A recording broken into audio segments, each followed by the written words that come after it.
बिस्मिल्लाहिर्रहमानिर्रहीम। अस्सलाम वालेकुम। मैं हूं बुशरा सदीकी और आप देख रहे हैं मेरा यूट्यूब और फेसबुक चैनल। कल ईरान ने पाकिस्तान पर हमला कर दिया। ईरान का ग्रुप है IRGC, Islamic revolutionary guard core group, जो कि ईरान के मिलिट्री फोर्स का एक प्राइमरी पार्ट है, प्राइमरी ब्रांच है उसकी।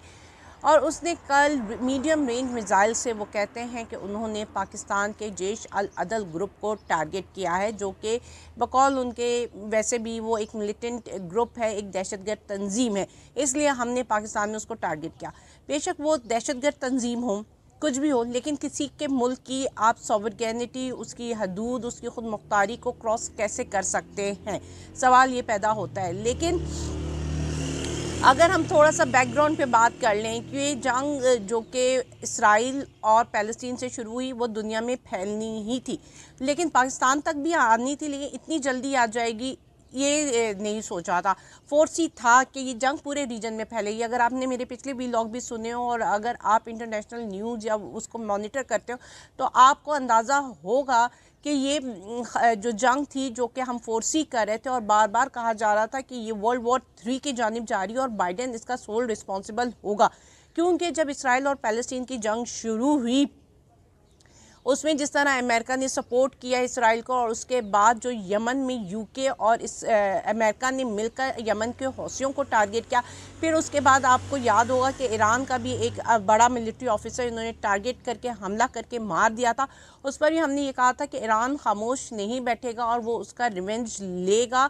आज नहीं तो कल वो ज़रूर इसके जो है आपको अपना रिएक्शन शो करेगा, जो कि ईरान ने किया भी। अब ईरान का कहना यह है कि जैश अल अदल एक मिलिटेंट ग्रुप है जो कि बलूचिस्तान में मौजूद है और ये काफ़ी सारे मिलिट्री एक्ट्स में मतलब दहशतगर्दी के एक्ट में ईरान में शामिल है। जबकि जैश अल अदल ने ख़ुद भी कई बार क्लेम किया है कि उसने ईरान के मिलिट्री पर्सनल को टारगेट किया हुआ है। अब इसके बाद पाकिस्तान की तरफ से रिएक्शन आना था। जब ये ख़बर पूरी दुनिया में फैल गई और दुनिया में फैलने के कई घंटे गुजर गए तो पाकिस्तान की तरफ से कोई रिएक्शन नहीं आया। भला आखिर एक बड़ा कमज़ोर सा, मैं कहूँगी इतना कमज़ोर रिएक्शन, आपके मुल्क की फ़ज़ाई हदूद जो है वो तोड़ दी गई है, उसमें मदाखलत की गई है, आपकी सॉवरेनिटी पर मदाखलत की गई है और उस पर आप सिर्फ एक डिप्लोमेट को बुलाकर एक मजम्मत करते हो और आप कहते हो कि जी ये तो हमारी सॉवरेनिटी की खिलाफ वर्जी की है आपने, और 2 बच्चे भी इसमें शहीद हो गए और सुना, और ये भी रिपोर्ट है कि 2 बच्चियां भी इसमें ज़ख्मी हुई हैं। आपके मुल्क का शहरी शहीद हो जाते हैं और एक इतना कमज़ोर एहतजाज। अब पाकिस्तान में अगर वो दहशतगर्द तंजीम थी भी तो उसका मुकाबला हमारी फोर्सेस ने करना था। किसी को इसकी इजाज़त नहीं है, किसी बाहर वाले को इसकी इजाज़त नहीं है कि वो हमारे घर में आकर मदाखलत करे। अब लड़ाई अगर घर में, मेरे घर में कोई चोर है तो मैं संभालूंगी ना, पड़ोसियों को आकर ज़रूरत नहीं है मेरे घर के मामलात में मदाखलत करने की। तो इतना कमज़ोर एहतजाज था पाकिस्तान की तरफ से कि आपके उसमें ईरान ने मीडियम रेंज मिसाइल हिट कर दिया है। आपके मुल्क के 2 बच्चे शहीद हो गए हैं, बच्चियां ज़ख्मी हो गई हैं और आप कह रहे हैं कि हम इसकी भरपूर मजम्मत करते हैं। 10 मजम्मत क्या काफ़ी है इस चीज़ के लिए? और इसके लिए कि आपको इंटरनेशनली आवाज़ नहीं उठानी चाहिए? इतनी मतलब आपके मुल्क में इतनी कमज़ोर सी आवाज़ है, आपके मुल्क में कोई इसको नहीं सुनेगा तो बाहर के लोग उसको में किस तरह रिएक्ट करेंगे? लेकिन खैर से ये जंग फैलनी थी जब से हौसियों पर UK और USA ने हमला किया था और उसको सपोर्ट सऊदी अरब की भी थी और मोर और लेस कहा जा रहा था कि पाकिस्तान की भी सपोर्ट हासिल है। तो ये रिएक्शंस आना जो है वो बड़ा ऑब्वियस था। लेकिन आपकी अपनी क्या तैयारी कितनी थी? जब आप एक जंग का हिस्सा बन रहे होते हैं तो आपकी अपनी भी तो प्रिपरेशंस होती हैं, तो आपकी अपनी तैयारी कितनी थी, यहाँ पे ये सवाल पैदा होता है। लेकिन हम फिर भी किसी भी मुल्क को अपने मुल्क की सॉवरेनिटी को कॉम्प्रोमाइज़ करने की इजाज़त नहीं देंगे। अब आगे बढ़ते हैं अगर हम मुल्की हालात की जानिब, तो जी सना बुच्चा ने एक बड़ा प्यारा शेर आज शेयर किया है पोस्ट में। और वो कहती हैं कि, और अच्छा उस शेर में वो कहती हैं, इंसाफ की बस्ती लुट जाए मुनसिफ का शहर आबाद रहे। तो जी बिल्कुल, इंसाफ की बस्ती लुटती है तो लुटे, मुनसिफ का शहर आबाद होना चाहिए। और फिर दूसरी बात ये कि तुमने सच बोलने की जुर्रत क्यों की, ये भी तो तौहीन अदालत है। तो जजेस मुहिम के ख़िलाफ़ एक JIT तश्कील दी गई है और जिस JIT में ISI, IB, पुलिस और PTA के मेंबर्स भी शामिल होंगे।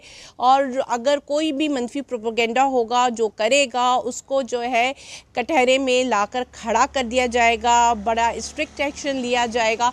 अच्छा, मेरे यहाँ पे 2-3 सवालात हैं। पहला सवाल ये है कि जो भी प्रोपेगेंडा करेगा तो क्या इसमें मरियम नवाज़ और नवाज़ शरीफ और नवाज़ शरीफ के अहले खाना शामिल हैं, या वो इस JIT और इस मनफी प्रोपेगेंडा या जो भी आपने कहा है कि जो भी करेगा जजेस के ख़िलाफ़ उसको सज़ा दी जाएगी, तो क्या वो भी इस कटहरे में खड़े किए जाएंगे या वो एग्जेम्प्ट हैं? जैसे कि एक मुजरिम आया, आपने उसकी सज़ा माफ़ करके कहा कि नहीं, ये जो सहूलत है नवाज़ शरीफ को ही मैसर है, तो सिर्फ जजेस के ख़िलाफ़ प्रोपेगेंडा करने की सहूलत सिर्फ नवाज़ शरीफ और उनके अहले खाना को ही है, या वो भी कटहरे में आएंगे? क्योंकि जितना मनफी प्रोपेगेंडा मरियम नवाज़ ने किया है, तस्वीरें दिखा दिखा कर किया है, नाम ले लेकर किया है, और फिर रिसेंटली जिस तरह वो लोग सुप्रीम कोर्ट पर हमला आवर हुई, तो क्या वो भी इसमें शामिल किए जाएंगे, या वो जो मर्जी चाहे कर सके, मुल्क उनका है जी, जो दिल चाहे वो कर सकते हैं?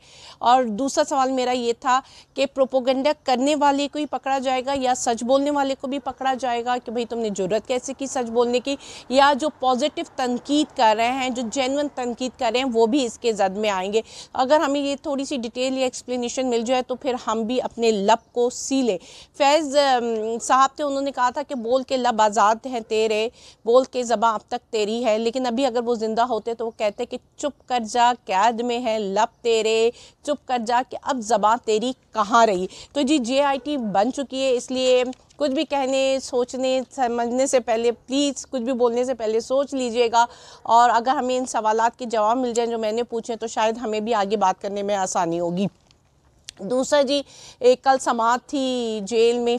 अब जेलों में समाअत होती है, इमरान खान के 2-3 केसेस लगे हुए थे। एक केस जिसका जिक्र नहीं करना, वही बात है लिप, क्योंकि वो केस था वो बाजवा के नाम मोहब्बतनामा डोनाल्ड लुका, उसके बारे में आपको पता है हम बात नहीं कर सकते, तो खामोशी है। दूसरा केस था जी इद्दत में निकाह का केस। अच्छा, इद्दत में निकाह के केस में 2 सेक्शंस लागू हो रही थी, एक 496B और दूसरी 496।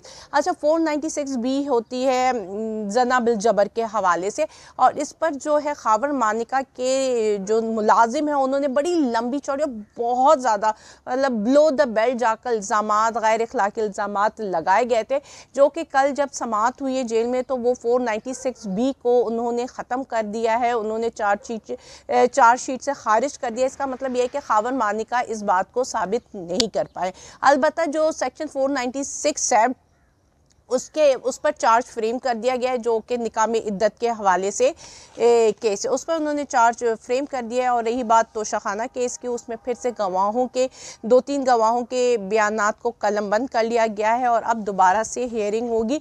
अच्छा, जिस तरह समाअत चल रही है वहाँ पे, तो वहाँ सबको पता है कि इन केस में कुछ नहीं है, सिर्फ टाइम वेस्ट हो रहा है। रोज़ाना आते हैं, रोज़ाना बातें करते हैं और फिर कुछ भी नहीं होता, सब चले जाते हैं। तो सबको दिखाई भी दे रहा है, समझ भी आ रहा है कि इनमें कुछ भी नहीं रखा। इन केसेस में सिर्फ ये लिंगर ऑन कर रहे हैं, टाइम पास कर रहे हैं या टाइम गेन करने की कोशिश कर रहे हैं।